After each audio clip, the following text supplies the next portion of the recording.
Hello, everybody. Welcome to Frame of Mind, where we're diving deep into the minds behind the Greenville Museum of Art. I'm Misa Jones, your host, and today I am joined by Kayla Kramb-Guy, the Collections and Exhibitions Manager here at the museum. Hi. How are you? I'm good. How are you? I'm good. All right, so I want to first get started by talking about your role and what does it mean to be Collections and Exhibitions Manager? So it's kind of a twofold position. So collections and exhibitions go hand in hand, but with collections, it's overseeing kind of our, for lack of a better term right now, collections, which is just a group of objects. In our case, it's artwork that we have a responsibility to keep, both to display to the public and provide art for them, and also to ensure that they kind of are safely held within the museum for future generations. So that's kind of a very brief overview of the collection portion. Then exhibitions is kind of what you see around you. It's the artwork that's on the wall and how we decide to put that together. So it's a little bit different from a curator, which kind of picks the artworks that go up and does the research. The exhibitions manager is responsible for installing and ensuring that everything is held safely within the galleries themselves and interacting with artists. So in some of the other galleries within the museum where we have our traveling exhibitions, it's communicating with them and ensuring we have everything we need, both from the artists and from everyone else within the museum in their positions to have a successful exhibition. Okay, so just so I'm sure, collections is like what's hidden away and like exhibitions is what's on display? It's kind of both. So everything in this gallery that we're in, which is the Francis Spate and Sarah Blakesley Gallery, is part of our permanent collection. So we rotate these out annually, and we will want to oversee everything the same way that we would our exhibitions, but they stay within the museum. So sometimes at larger museums or even museums of similar sizes, collections, you'll have an express collections manager who's only responsible for things on the back end, and they'll kind of go around the museum to make sure everything's being housed properly or on display in a safe manner. And then exhibitions, they're really more of the back end. They don't always go in with that, so they're kind of like the forefront of the museum in terms of communicating with artists. It's just we're small enough that we were able to combine the two together, so that makes it a little bit easier for us. But it is like, it sounds like a lot of hats. Like it takes a lot of different things. It's easy to go hand in hand because I know about the artwork because of my collection manager experience, and so it's easy for me to create text to go along with it and design the exhibitions with our curator to make sure that it's, again, done properly, but also within their curatorial scope. How much collaboration is in part with this job? It's pretty much nonstop. We all work, we're a pretty small staff, there's 4 of us, but we all work hand in hand. So our communications and events coordinator, she really makes sure that the content that we're creating is shared throughout the media, as well as ensuring that through our events, the mission of the museum is pushed forward, and she needs to have an understanding of the artwork for that. Our executive director, she's also a curator. She has the primary vision of how we want to represent the collection itself and the artwork that goes up. So we work hand in hand to install the show. She does work with that as well. And then our educational and visitor services coordinator, he needs to know how to present the artwork to the public and how to educate everyone. So we work pretty closely on everything. What is your education background? Like, what led you to being collections and exhibitions? It's interesting. I never thought that I would work in an art museum. My bachelor's is in anthropology with a minor in history, and so I thought I was going to go the archaeology route.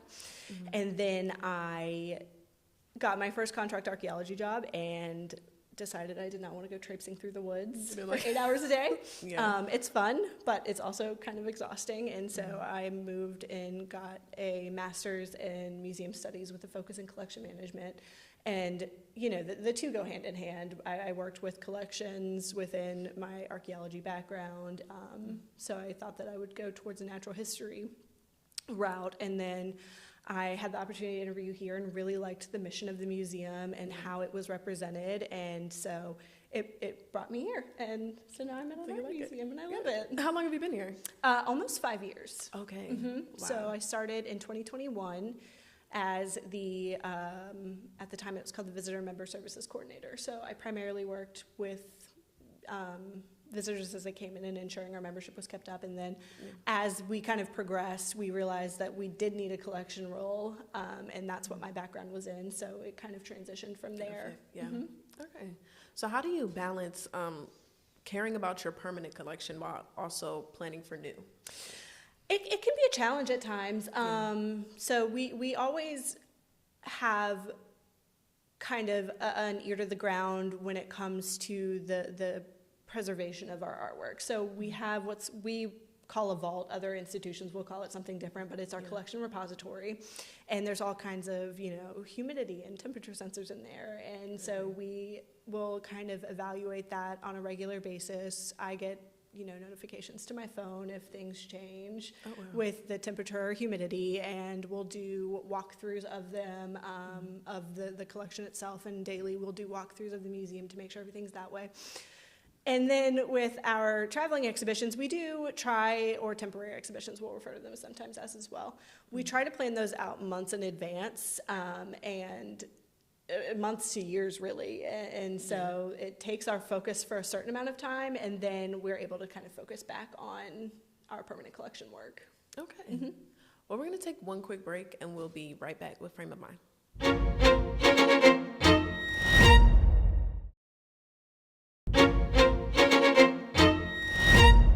Welcome back to Frame of Mind. We're still here with Kayla Kramb-Guy. I want to talk more about the exhibit. So what would you say defines the current exhibit that's on display? So our current exhibition is called Archiving Place. It is a fiber artist exhibition featuring artworks from a group called CFIA, which is the Southeastern Fibers Educators Association.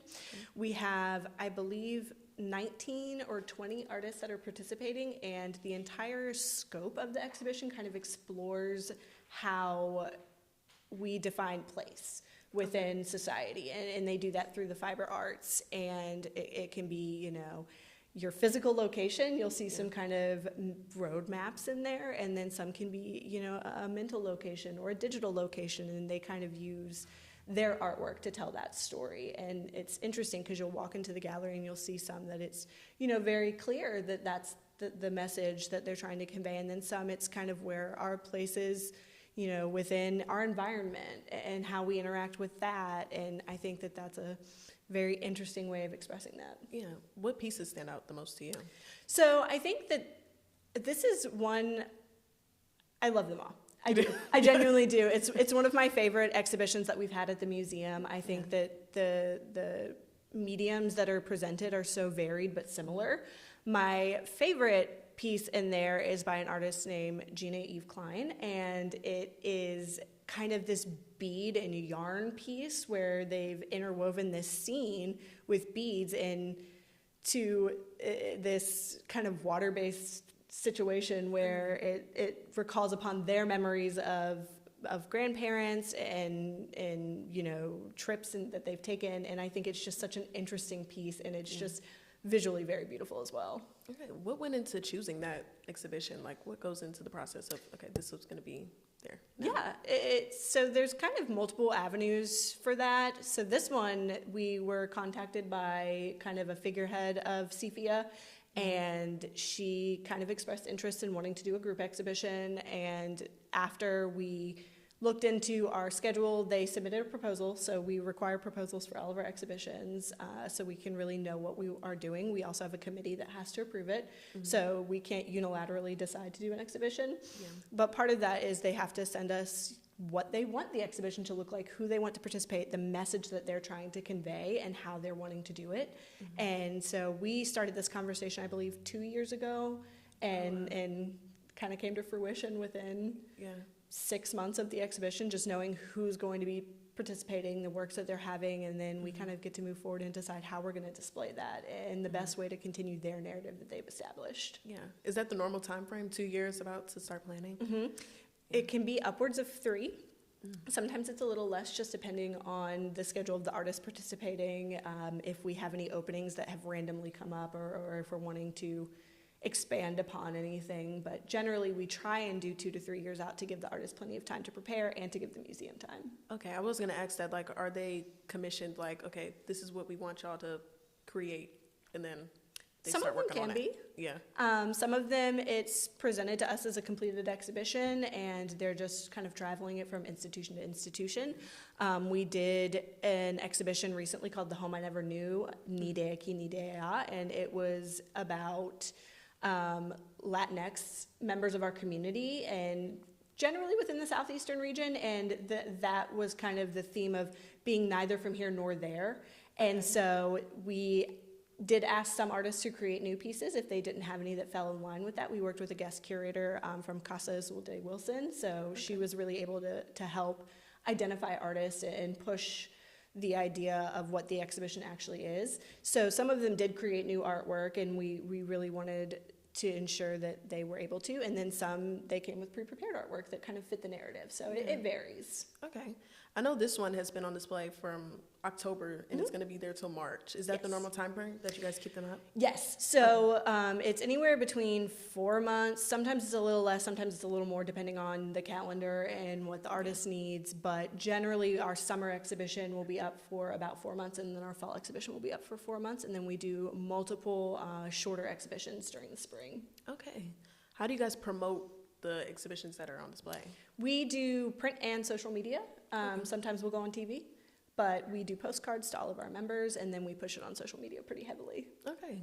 What goals do you have for growing the collections that you have? Yeah, so we have what's called a collection management policy, and within that we kind of identify missing pieces within our collection or pieces that we'd like to expand upon. Yeah. So right now we only pay to acquire pieces from underrepresented artists in our collection, which typically are women, artists of color, and again, traditionally underrepresented artists and art mediums. Okay.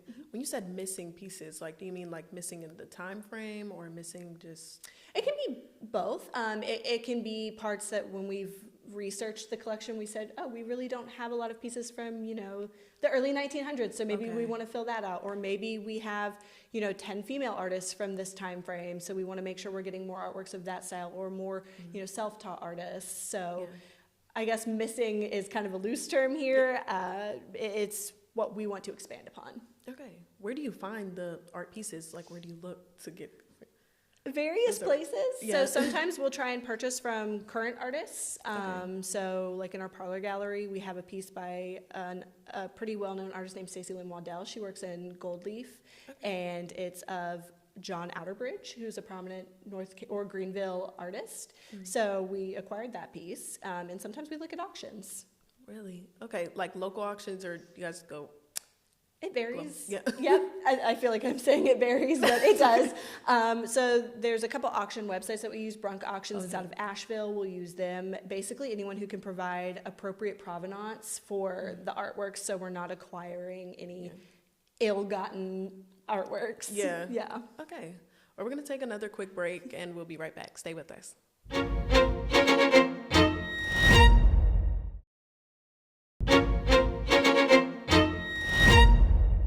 We are back with Frame of Mind. So how do you design exhibitions with different viewers in mind? So there's a couple different ways. As you're kind of moving through the museum, you'll see that most galleries have benches in them of some sort. We try to make sure that the space is as accessible as possible, especially with it being a historic home. So part of that is you want to look around and see your navigable spaces from there, but it can also come in multiple different facets of you want to ensure your lighting is appropriate for people who may be of low vision. You want to make sure that the information you're presenting is easy to understand for people. It's cognitive accessibility has been a major point of mine that I've been trying to enhance within the museum.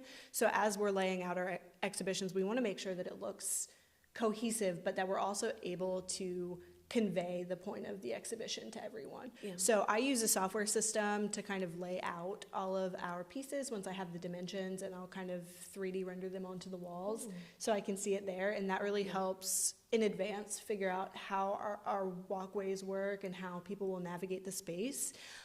It's not as necessary in all of our exhibitions that don't have installations in them, because there's plenty of floor space if it's just on the wall. Yeah. But we want to make sure people are able to access it. So we have, certain guidelines where we don't put our labels on our walls over a certain height, and everything is kind of on the same eye line. That way people who are of different heights or maybe wheelchair users are still able to see the artwork without having to kind of move up or down to see things. Yeah. Okay. Talk about, I know there's like a lot of windows in the area there. Like, how do those come into play as you're doing it? They're a challenge. Yeah. So up until I'd say about 2 years ago, they were boarded up. That's a very base way of saying it. They had a nice material covering them because you do have to worry about UV rays coming in. And then we received a grant, I think about 2 years ago, that allowed us to get UV film to cover it. Oh. So now it's severely decreased any kind of negative light that can come through, but it does affect how we light the exhibition. So as we're kind of moving our column lights and spotlights around, it's always taken into consideration, and sometimes we have to come in at night and see how it's going to be viewed then, especially during the winter months, because it gets dark at 4 o'clock. Right. So there's always ways that it can impact it, but in terms of the safety of the art, it's UV protected. Okay, cool. Mm-hmm. So I know you brought up installations, things that are like on the floor, or are there any currently in this current exhibition? In Archiving Place, there are installations. Okay. There's one titled Tuesday by Brooks Harris Stevens, and that it's kind of an assemblage of desks within the gallery on a pedestal, and so you have to take those things into consideration of how are people going to move around that space, and how are they going to view it in comparison to how they would just view something on the walls. Mm-hmm. Okay. I know you kind of touched on this before, but talk about how you tell a cohesive story through an exhibition. Like, is it solely from your brain matter, or is it from somebody else too? It's from everyone's. If there's a guest curator or if there's participating artists, we always present it the way that they choose to present it. So there are often times where I view artwork, especially without a classical art background, and it's completely different from what the artist conveys. So if we aren't able to put their artist statement or the artwork statement on the wall, we'll do QR codes that people can access. So when we're doing kind of an exhibition like Archiving Place, it's based on how the artist presents it, and then we group from there based on either similar themes or similar colors. And then within spaces like this gallery, where we kind of are able to create our own interpretive text and work, it's a little bit easier because we can view, such as the wall to our left, we have an artwork, and then we have a study of the artwork. And so within our gallery guide, we explain what a study is and how it's been used and the benefit of it.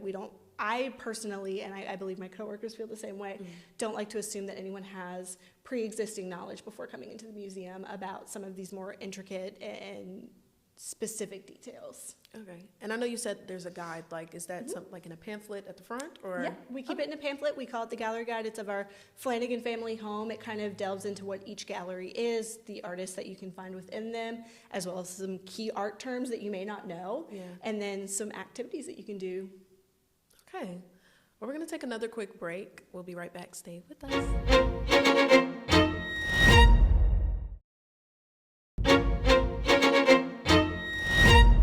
Welcome back to Frame of Mind. I want to keep talking about exhibitions. So what are your goals or inspirations for future exhibitions here? So we have a couple. There are some artists that we, have kind of on our dream work with list, and then there are kind of topics or themes that we really want to get into. But part of what we try really hard to do is to work with folks from the communities in which we're exhibiting on.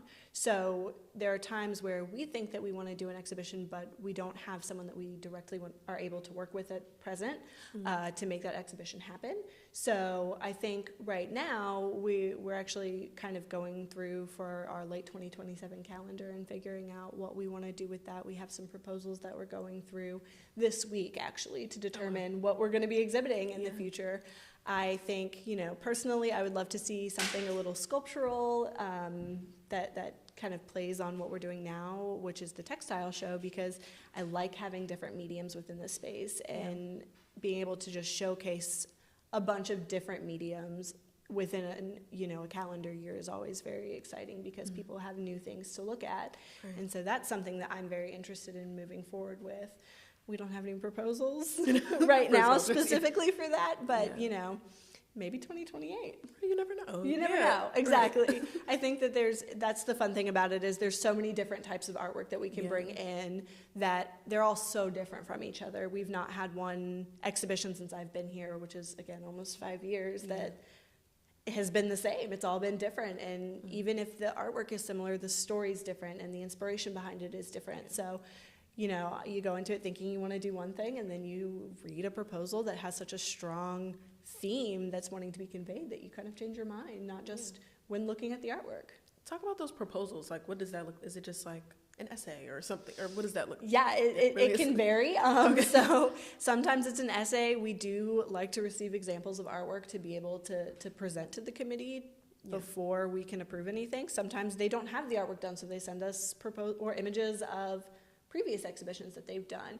But we do like to have a narrative associated with it. We want to know the story that they're trying to tell to make sure that they know what they're conveying to the public. We never want to present something to our visitors that we can't explain. Right. Even if it's not necessarily the story we're trying to tell. It's here's what the artist is trying to tell, and here's how they do it. Right. And so having a clear narrative is very helpful. Having images is helpful, and we kind of present all of that within our committee, and our curator and myself generally receive them and read through them and then present them. Okay. Well, with that, in your time here, 5 years, like, is there an exhibition that you're most proud of that has come to light? Yes. I had very little to do with the planning of it, but I definitely was part of the installation, and I got to meet a lot of the artists, and it is called Growing Up Queer in the South. And it was an award-winning exhibition. We're so happy to bring it. It was also kind of multi-medium, but it brought together members of the LGBTQ community that were from the South or currently living in the South, and allowed them to present their stories within the space. So it was nice because there were stories that were sad, there were stories that were happy, where they found themselves, where they lost themselves, and being able to see that and meet the artists and see the impact on the community that came in was just so wonderful as, you know, someone who lives in Greenville, and seeing that the support is there for everyone, and I thought it was really great. When was that on display? It was on display in 2023, I believe, maybe 2022 during the summer. Okay, that's really cool.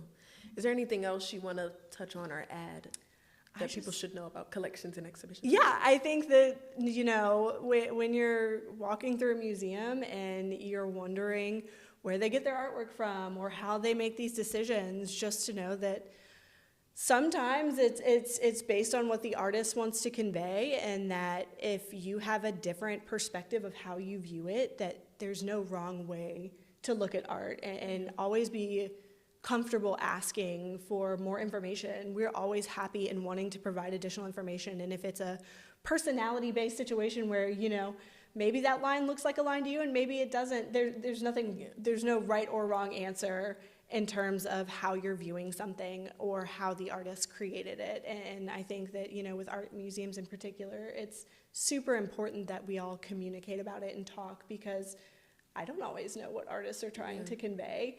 And so knowing that I can go and talk to, you know, my colleague who has an art history background, or my friend who is an artist, and asking why they did these things, it's very helpful.